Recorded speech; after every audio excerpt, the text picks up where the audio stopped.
From those around, I hear a cry. الحمد لله عدد خلقه ورضا نفسه وزنة عرشه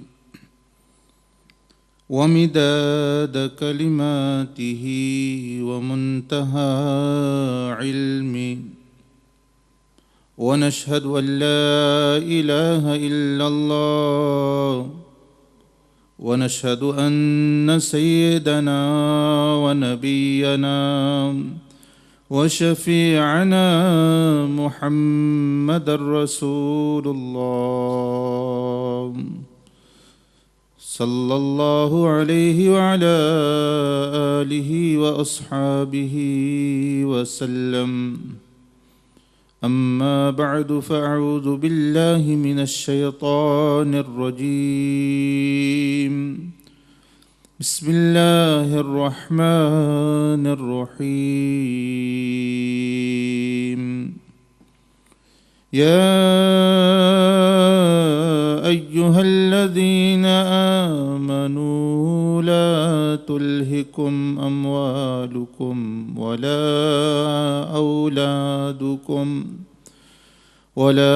أولادكم عن ذكر الله، ومن يفعل ذلك فأولئك هم الخاسرون.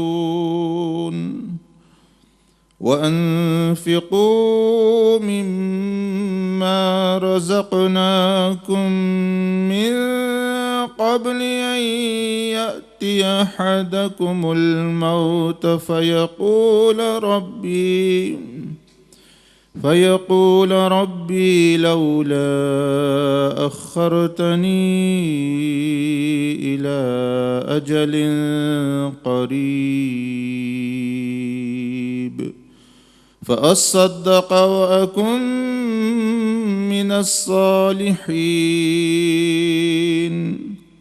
ولن يؤخر الله نفسا إذا جاء أجلها، والله خبير بما تعملون. آمنت بالله، صدق الله العظيم. اللهم صل وسلم وبارك على سيدنا محمد المجتبى وعلى آله الأتقياء وعلى أصحابه الأصفياء. السلام علينا وعلى عباد الله الصالحين. أما بعد،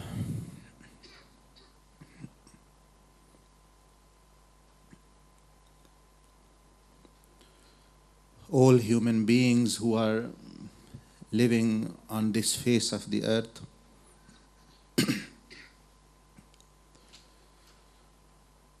they have been bestowed by Allah with different levels of intellect, different level of wisdom, different level of understanding. Like Allah Azza wa Jal destined for people rizq, life and death, all these things. Similarly, wisdom and intellect Allah Azza wa Jal also destines for a person. And by using that wisdom and intellect, whatever the person have, whatever the level of his understanding is, at their own level, they are all pursuing for their benefit. Whatever their idea of benefit or nafa is, they are pursuing it. And they all are trying to ward off loss, harm, depression, things they don't like. So where is the problem then? Why are people not able to, many of them, achieve these things? The problem is that because people, they have different level of wisdom, different level of intellect and thinking at different stages of their life. So one benefit of one clashes with the benefit of the other. One person's benefit is another person's loss. A thief sees that he will defraud a person for £1,000, there's a benefit for him, but there's a loss for the person who is being defrauded. Why? Because his intellect and mind is not wise enough to think on the larger scale and in depth. For children, happiness is to get the game they like. And when they get a little bit younger, the trainers they like, the designer trainers that's their destination. Or the game which they like is whatever their world of happiness is. They are not concerned with school or the other studies and the greater benefits of the dunya, just immediate benefit. They become happy with sweets. But then when they get older and older, they don't get happy with sweets, then there are other things. Girls, they become happy with dolls, playing with dolls, playing with toy houses. They are happy with that. They don't have concept of the real house. They can't think at that level. Parents are at higher level of intellect, the government, the parents, so they think that we should even force these people, children, if they don't want to go to school, although they are 13, 14, their minds are working, but if they say, I don't like to go to school, the government will find the parents will force the children to go to school. So force is used. These people who say we have freedom of will, everyone can do whatever they like, nothing like this exists really. It is only a mirage. It is only a deception. Either you stay in the confines of Allah subhanahu wa ta'ala and His limits, otherwise you have to follow the limits of shaitan, the limits of the dunya, the limits of the evil. They also have limits. So the children will be forced to do that because they are greater benefit. The government say we understand their greater good. The parents say we understand their greater good. So we will force them. But for them, children, the games, the game world, for the girls, the toys, the dolls, that is their world of happiness. The houses, children playing with cars and things. Now think about the next level. When we get older, and elderly age, mature age, 30, 35, about 25, the toys change. But people are still running after toys. Now, what the adults are doing, except like when they were babies and children, they wanted a model car here, remote control car here, a game here, gun here, and things. Now, when they get older and elderly, still they are after toys. But what are the toys now? Now the toys are the toys of dunya. The big car has become the toy for the dad. For the young, for the son, the small car is the toy. For the dad, the big car is the toy. So Awliya Allah and Anbiya alayhi salam, and Allah subhanahu wa ta'ala sees that their future, now these elderly people of older generation, they have become entangled by the toys of dunya, the toys of the cars, for example.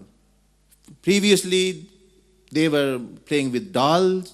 Now, people are running after real dolls, meaning actually women after men, men after women. The same game is being played. Now, they like real dolls, actually. Women and men, they actually now have different needs, different desires. But still they are after firstly the toys were made of earthly material, plastic or metal. But they forget that this car which you have in your house is still made of the same earth which the baby's toy is made of. This car's material also came from the same earth.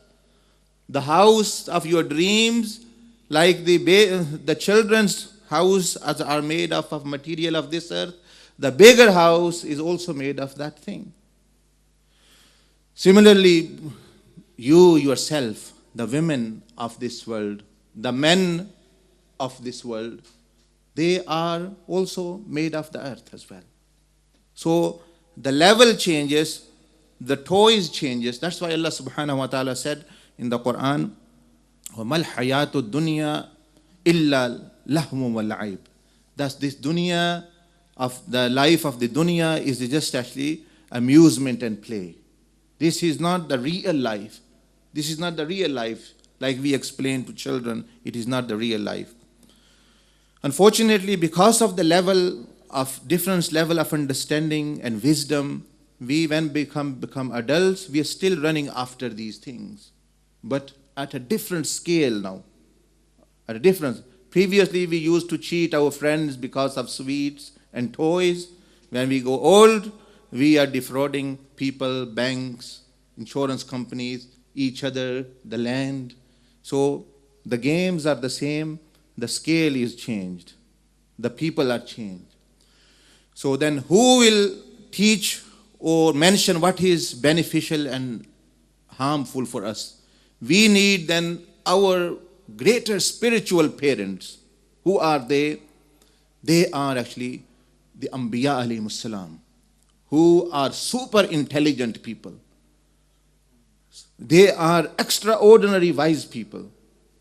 They can see beyond this world, this temporal world. Like you can see, your child can only see the games, the toys, and the sweets and phones, and the parents can see beyond that he have to marry, he have to have his own house, he have to shoulder responsibility of his own life. So we need to educate him.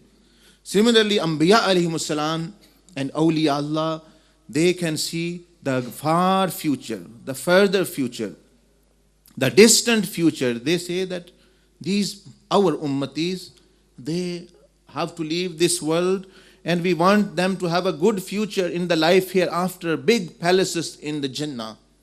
We want them to have permanent wives, not temporal wives. We want for them the best wives in the universe which Allah Azza wa Jalla has created, not here. These are temporal things. So they have more intellects. They have more wisdom. And that is a universal reality, be it Muslim or non-Muslims.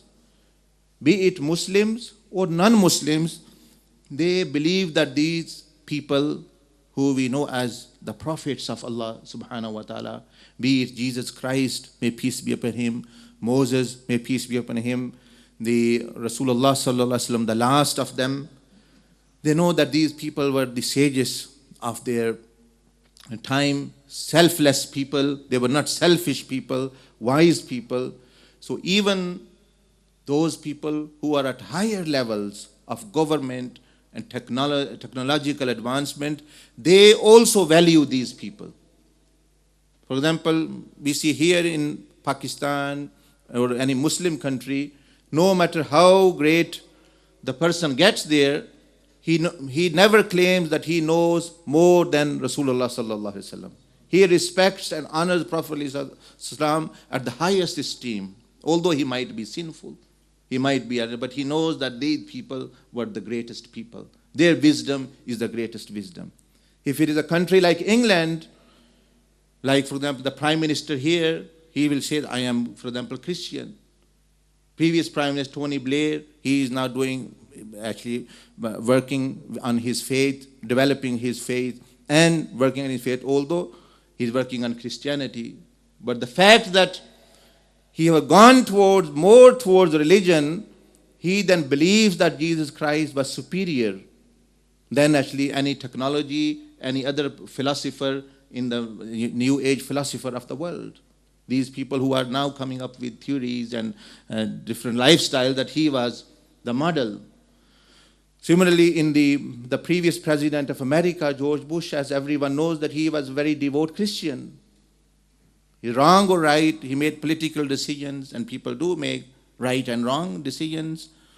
Irrespective of that, he said, I love and I honor Jesus Christ, meaning in spite of having all the knowledge through his advisors, his think tanks in the government of America, all that knowledge of technology and an advancement, having all that, he still thought that Jesus' knowledge is still superior than them.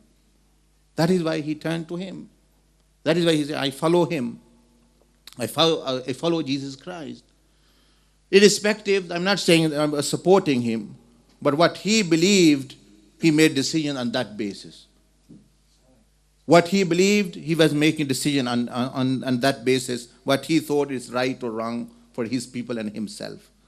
Now, Shaitan also make decisions on his basis what's beneficial for him, and meaning that everyone follows their own way.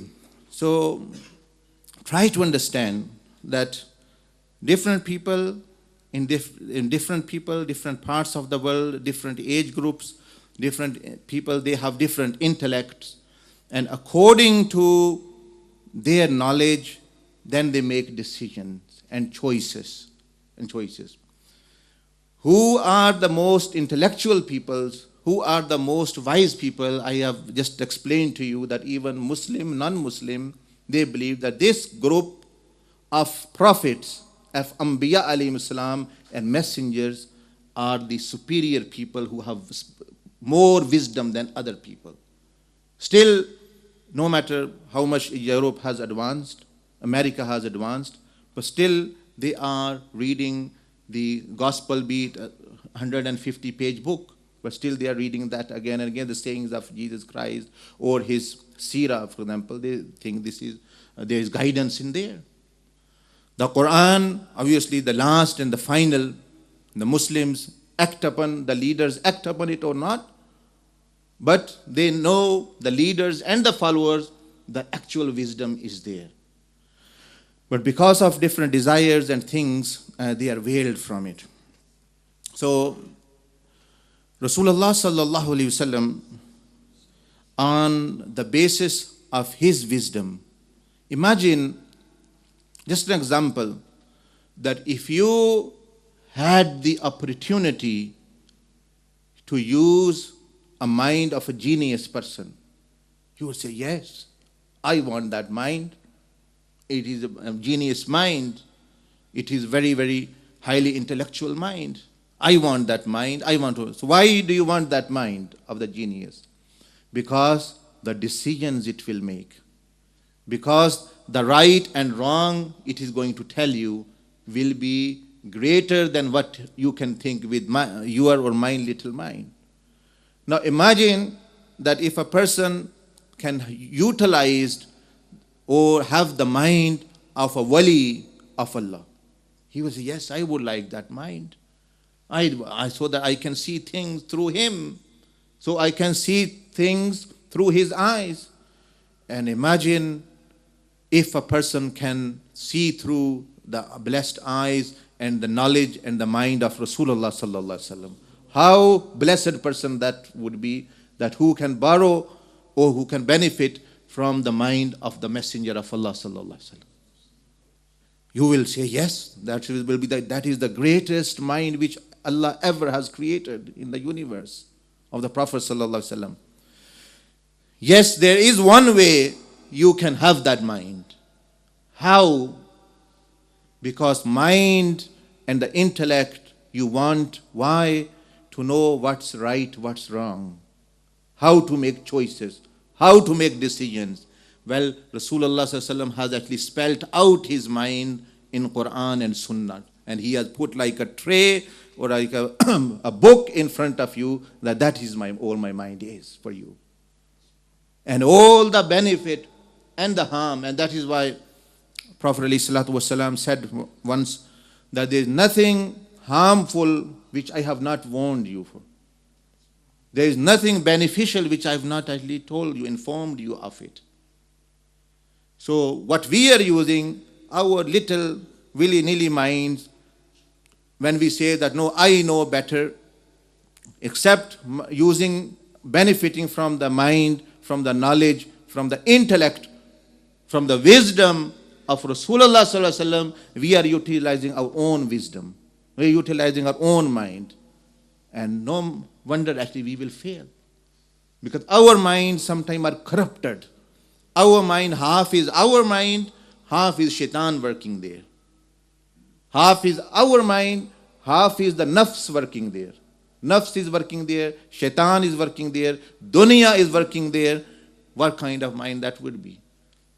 And look at the mind and the heart of the blessed Prophet sallallahu alaihi wasallam, that Allah subhanahu wa ta'ala says that is free from shaitan, totally.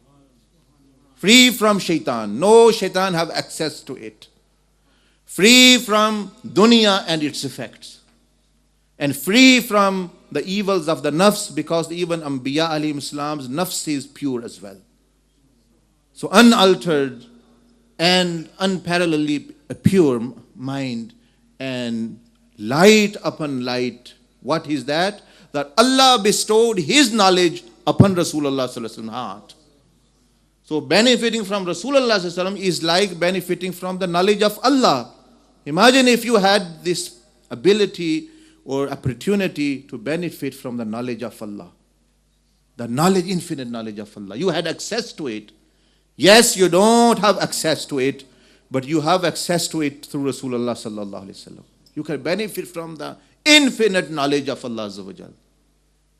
And we are using, I think like this, brother, my opinion is this, although Rasulullah sallallahu alaihi wasallam says this, but I think, things are like this, things are like this. This is actually disaster, and this is greatest foolishness. That is why the Mashayikh say that to Rasulullah sallallahu alaihi wasallam, in front of the Prophet sallallahu alaihi wasallam, one should use the mind to develop the ability how to follow his command, not pondering over that why he has given command. When command comes from Allah and His Messenger, you use your mind to work how to execute, how to put that command into practice, rather than actually pondering or thinking or reflecting the background and how this command came about and why it has come about. You don't have that capacity at all. You have the capacity to follow. You have the capacity to follow.